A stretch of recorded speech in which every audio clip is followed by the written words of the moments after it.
Hello, what is up?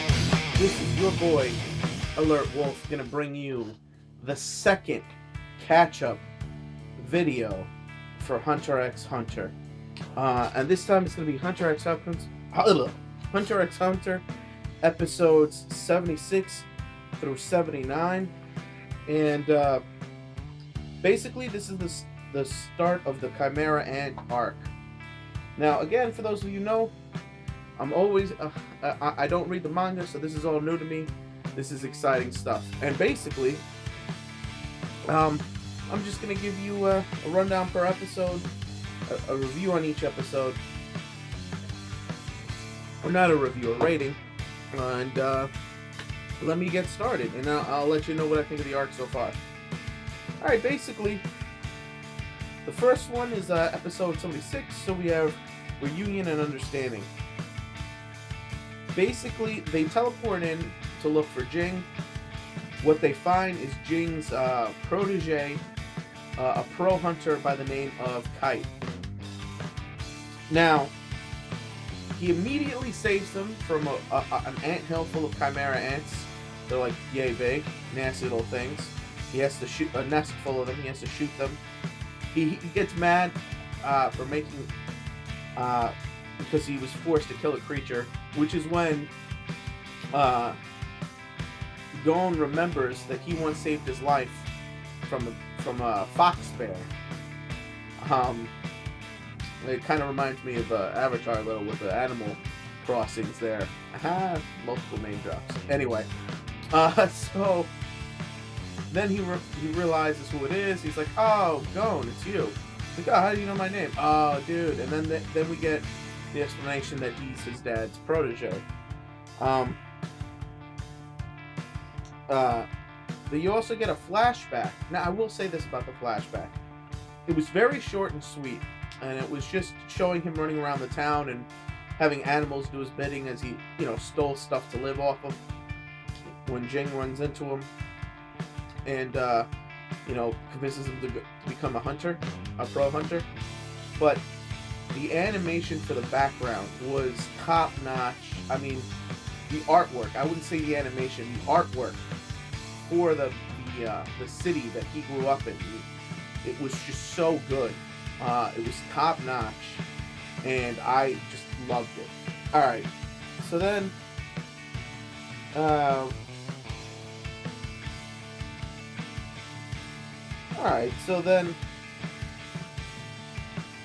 you also, they also start figuring out that all of this is according to Jing's plan. Now,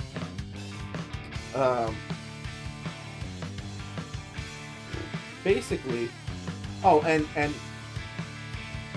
he did have to catch Jing at one point as a test. Kite had to track down Jing and catch him and all that. But you get a flashback. And the flashback, this is a quick little flashback of him talking to the game master chick in the computer chair. And basically, he was like, if Jing uses the magnetic force card, if that's the card he steals, he takes out, because Jing had planned him to do this, then that will take it to him. But I want you to alter the Accompanion card, so if he uses it in the real world, he doesn't take, and that means he's bringing somebody. That means I don't want, that means he's too afraid to see me. She goes, he may not be afraid, he may just have friends. You always hated a crowd. He's like, well, whatever. I want him to see Kite. So, and that's what happens. Because they also talk about how, what's his face, this go to Greed Island once, so. And then, at the very end, we do see a couple of scenes in the middle of the episode, like a big ant eating something with like human teeth. At the very end, we see the queen, we get introduced to the queen ant, and she's in a cave eating fish, giving birth to that she has to give birth to the king. Alright, so that's that episode. Now, as episodes go, this is primarily all these episodes are just setup episodes, but the flow of which I do like the pacing of the episode. The flashbacks were really good. The animation was good. So I'm gonna give this episode a good. We didn't get, we got to see Jing in flashbacks, and we're understanding more of his character. But this boy still haven't gotten to meet him yet. So, and I like Kite so far. So there you go.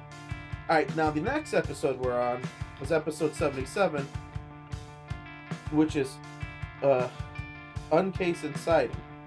Now, basically,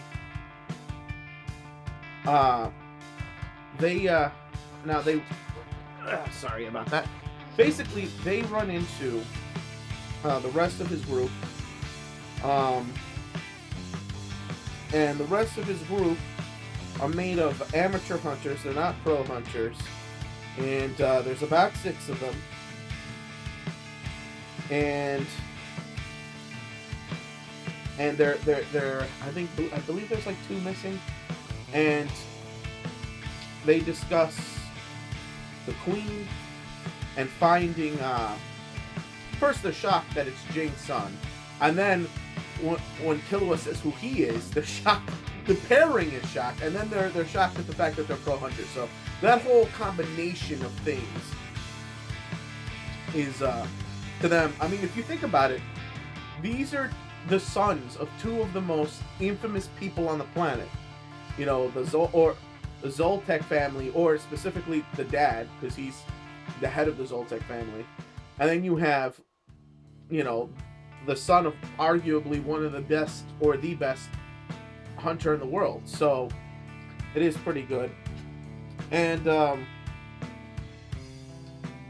so basically they talk about that the other 2 members of the group, Lind and I think it's Dong or whatever it is, Dongo. I'm not positive on his name. They went to York New City to further investigate with some sort of expert there.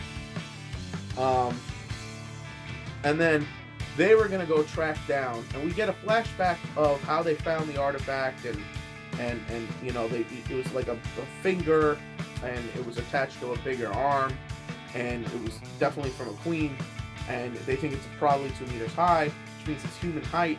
And the big worry is if they don't track this thing down soon, and well, actually, let me get a little getting ahead of myself. So they board a train to go to the direction they think to try to track down where this queen would have ended up, because this washed ashore somewhere. And the reason why the Chimera Ants, and I should have said this last episode, but whatever, they're class 1 quarantine creatures is because of their phagiogenesis. I mean, I am sorry if I know I'm mispronouncing it, and I am sorry. Or meaning, basically what this term means is anything they eat, or anything the queen eats, she passes down the best genetic traits by absorbing them to her children. And it's not just, okay, she eats a fish, now the thing is fish-like, but she could eat a dog and eat a bird, and then the thing could look like a dog and have bird wings. You get what I'm saying? She could combine, and she ingests up to like 10 times her body weight in food to produce these children. So that's why they're the chimeras, because hence the name. That's what a chimera is an amalgam of animals and whatnot. So definitely why these things could be really dangerous, because if it starts eating humans, it's only a matter of time until it absorbs our intelligence, our strength, and then from there it just keeps going. You know, it could become, and think about how fast an ant colony could get thousands, you know what I mean? So it could become the dominant life on the planet.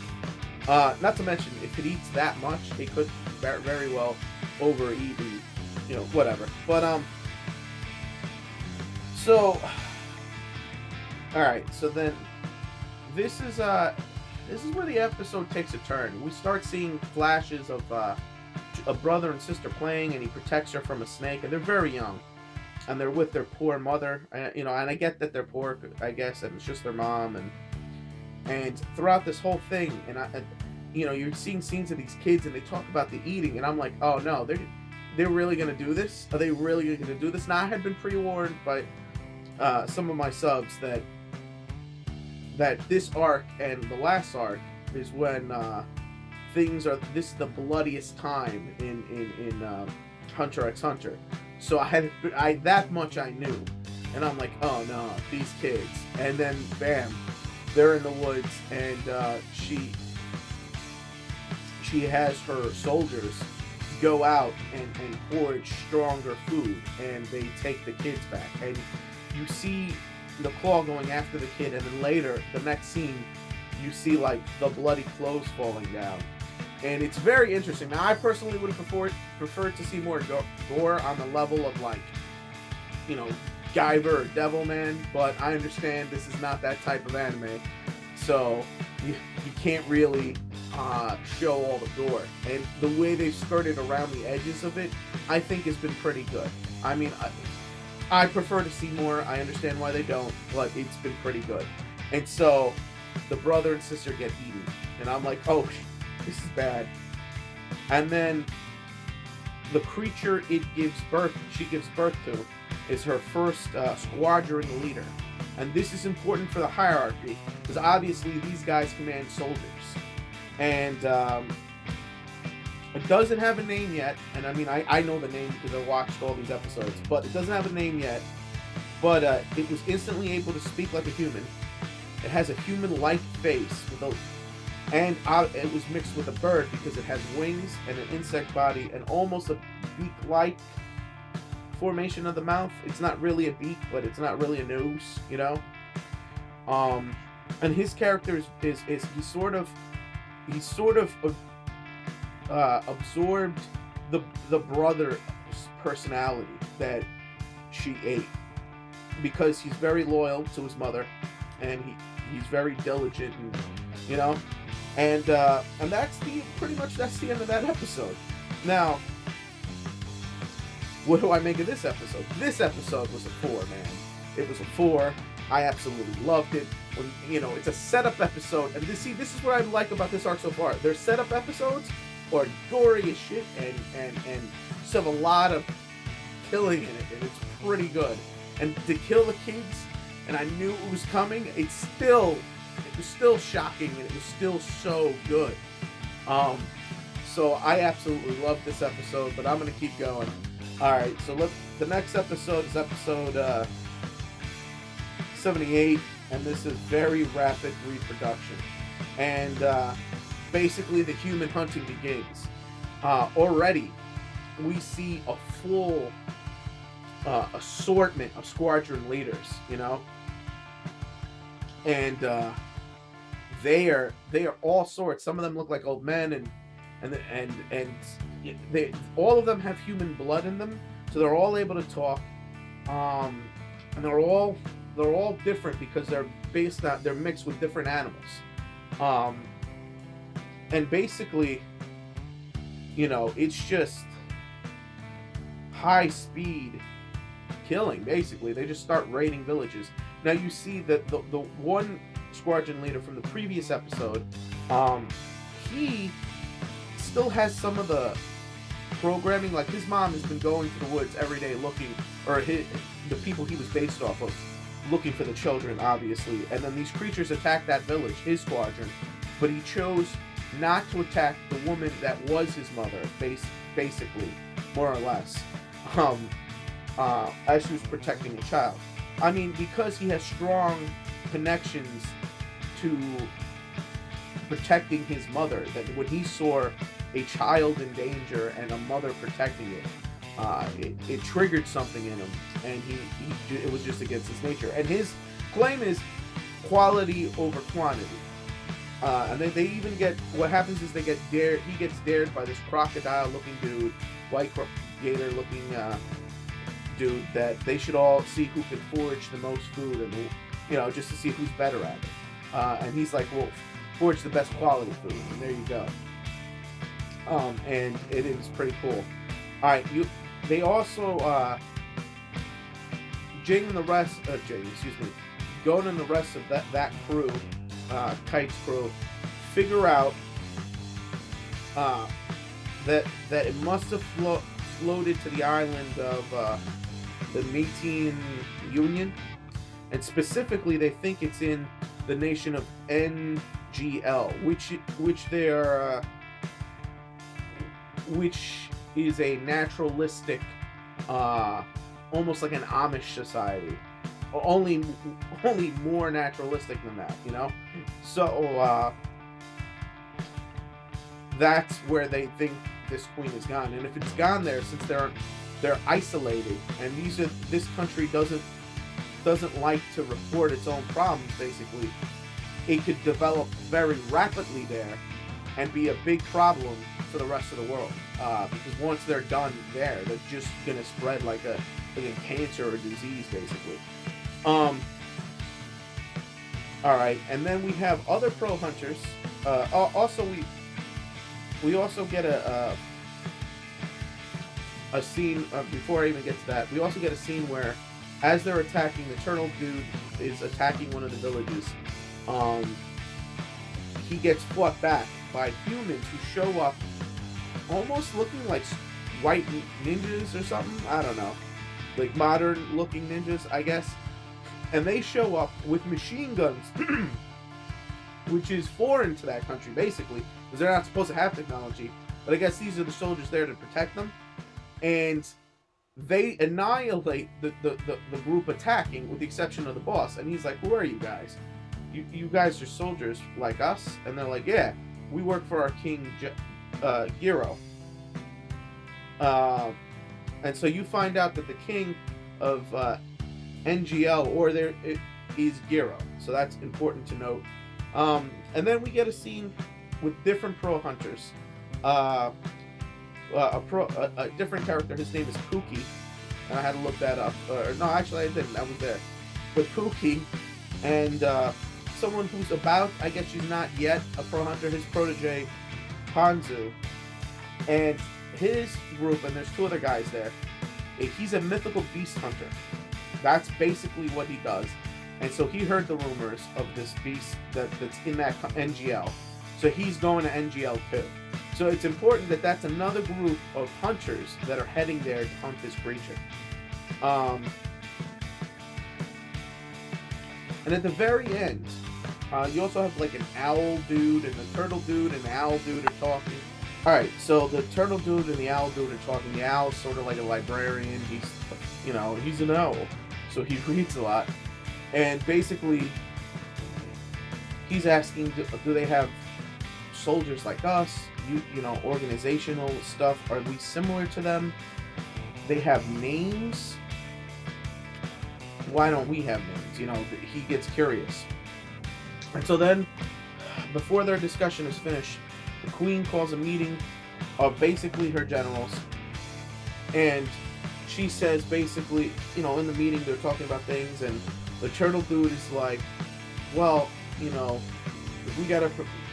we fought these humans who fought back with bullets and guns, and I want to fortify our defensives if that's okay with you. And she's like, I'll leave it in your hands, because he says, I have a few ideas. She's like, I'll leave it in your hands. He goes, oh, great. I want one more thing, I want to use names. And she's like, what's a name? And blah, it's like a code word that differentiates us and distinguishes us. So she's like, sure, go right ahead. Names. And so she tells them basically that she needs protection because she's going into the mode where she's about to give birth to the king, and she can't be disturbed, and she has to be protected until the king's born. And so, and the queen can only speak mentally to them. I wasn't sure if it was just bad animation, but no, she can only speak mentally to them. She can't speak like a human speaks, but she has human intelligence. So then We get a scene, of her walking into the room saying she's going to give birth to these kings, but there are 3 eggs that haven't hatched yet. And these are going to be the royal guard. And she's like, I'm going to name you myself. And that's where the episode ends. Now, what did I think of this episode? Another really good episode. A lot of killing. We got to see some characters to the villains and their distinctive characterization start to form out. Them wanting names, them becoming more individualistic. And she does worry about them becoming individualistic as she's walking to the spot. And she goes, well, you know what? I'm like that too a little. Maybe I have human blood in me as well. So,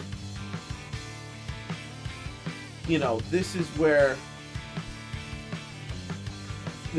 we're headed, and I like that. I like that we're getting introduced to some of the new players that are coming in, such as the other hunters, and the sheer amount of violence and killing of all these townspeople, some of who are getting stabbed through the back and it comes out this end, and they didn't draw and animate a lot of blood. Again, they're skirting that line, basically, because they can't get too gory, because I get, this isn't that type of anime, but there is gore in it, so I do like that. I mean, but it is pretty good. So I'm going to give this episode a 3.5 out of 5. Now, for setup episodes, these episodes have been pretty freaking awesome for setup episodes. Alright, now we get into episode 79, which is the current episode, the last Saturday's episode, and this one is no good NGL, and basically, again, remember this is a nation of naturalists, and Pookie's group gets there first, so they're already in the country.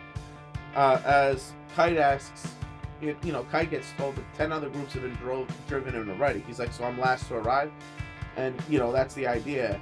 And so Pookie's group is already through the border. And one thing I did forget to mention about about Hanzo is she has the ability to control bees or wasps. I think they were wasps, not bees, but insects. So we'll see how this ability plays out throughout the arc or whatever. We'll see how useful she really is. But anyway, and then we start hearing names of some of these characters, such as the main original squadron leader's cult, and they're having meetings, and they're talking, and that's it. They're basically talking about names, and they're trying to figure stuff out, and you have like a one general getting yelled at because he's not, 2 of them aren't there, or not general, squadron leaders. 2 of them aren't there, and he's like, I was here, I'm just invisible because I can do that because he's part chameleon, and which is, his name is forget his name, Melioran or whatever, and we get introduced to his subordinate too later on in the episode, and we're starting to get the names of the characters finally. They're starting to name themselves, basically. And that's pretty good, because calling people the turtle dude and they need names. So basically, and the main reason for the thing is they're worried that or at least Colt is worried that some of the soldiers and some of the squadron leaders or their lieutenants or whatever it is, they're becoming too individualistic, and that's a result, I guess, from the human blood that's in them. But that's their worry, that they're a society that's supposed to be like a hive mind, but they're becoming individuals, and that's new and different, and it could lead to problems. And you start to see that some of the personalities of some of these creatures are really getting crazy. So that's kind of cool. All right. So the next we get that's when we I think is we meet the basically we meet the this koala, pink koala looking dude, who is the I think he's called Koala. Yeah, I think that's his name. And he's dressed in a suit. He like drinks and spits the drink at you, and it like pierces you and kills you. And we start to meet him, and he likes to kill a lot. And he's a lieutenant of the chameleon dude, and he is like, though he's a koala, he still has his arms are like his fingers are like insect-like, and it's pretty funny that we're starting to see some interesting looking villains, you know. And he runs into 3 soldiers from a different division, and basically they're looking to get out of the division because it's kind of brutal. And he's like, well, you can't take mine because, you know, I just killed this guy, so it's not going to work. But if you go and catch some of the soldiers, and I think they're over here, you could join somebody else's group in a second. So they're like, all right. And these guys, they don't look too powerful. But that's what they end up going to do. And then they're you know, they're starting to look for the human soldiers. Not only that, but other groups are hunting some of the human soldiers, and for fun. Now, we also get Gone's group. Now, his group ends up splitting up because at the border check, basically that's where they do have advanced technology because it's just outside the border.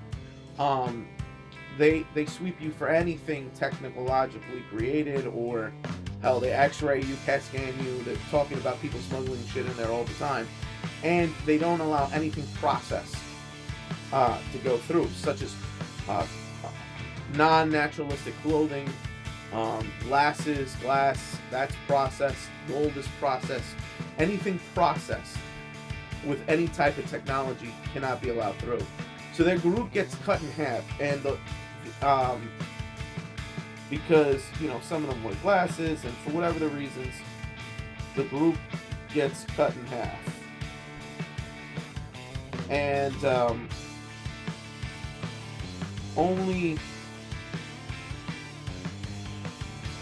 some get through. So, I think Stick Dinner is one of them that gets through. Pungo LaBoy or whatever his name, he gets through. And I think Banana gets through. I'm pretty sure he was the third person that gets split in half that gets through. And the bear-looking dude, the chick, and the dude with the glasses don't get in. Gon and Killer will get in, obviously, so does Kite. Now, they did receive a warning in the previous episode when they were on the way down that Kite's like, you know, I completely missed this because I didn't think it was important. Kite's like, if we get into trouble, you get into trouble, don't worry, I'll save you. But if I get into trouble, just leave me. And Gon thinks about it. He's like, I can't leave him. Killer's like, well, why do you even think about it? I knew you were going to decide that. Because, But, you know, it's all pretty funny. But anyway, let's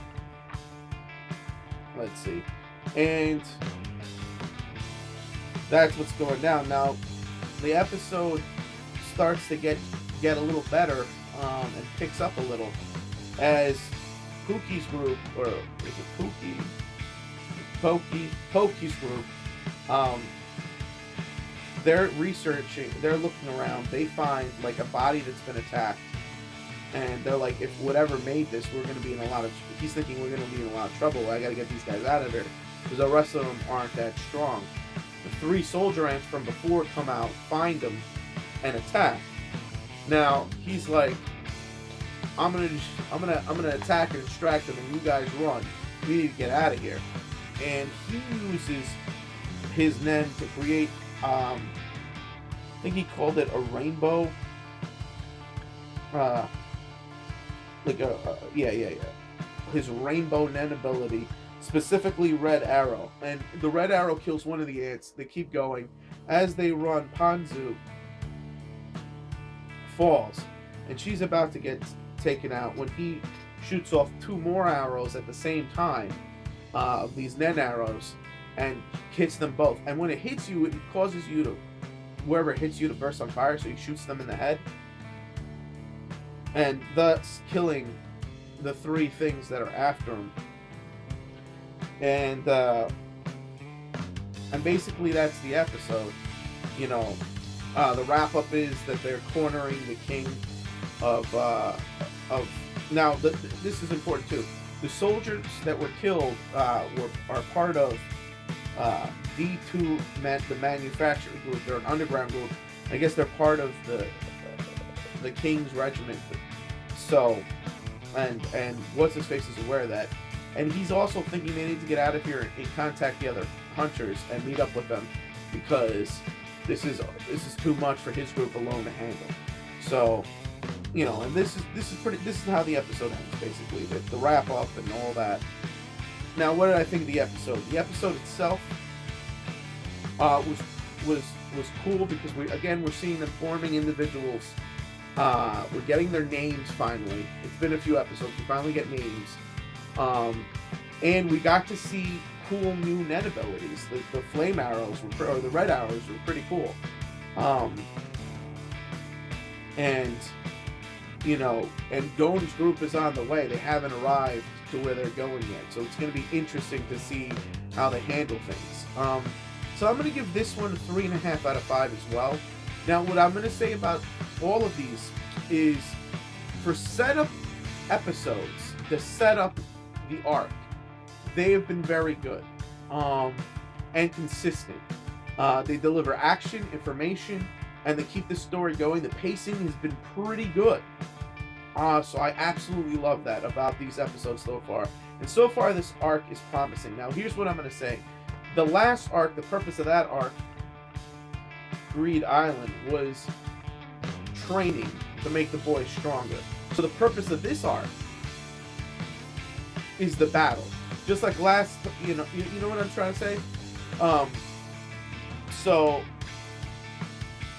last arc was in training to get them to be able to survive this arc, I feel like.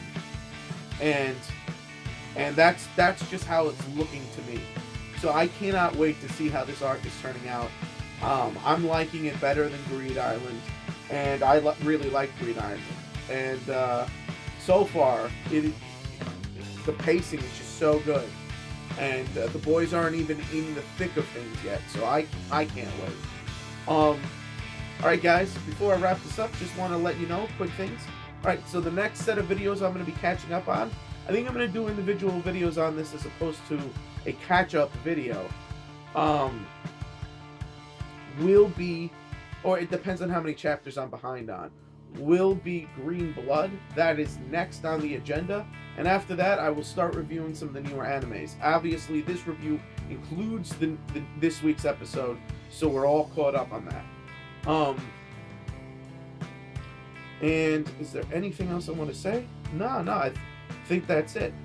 So, click it up if you like it, comment if you must, and please subscribe if you can. And this is your buddy Alert Wolf signing out.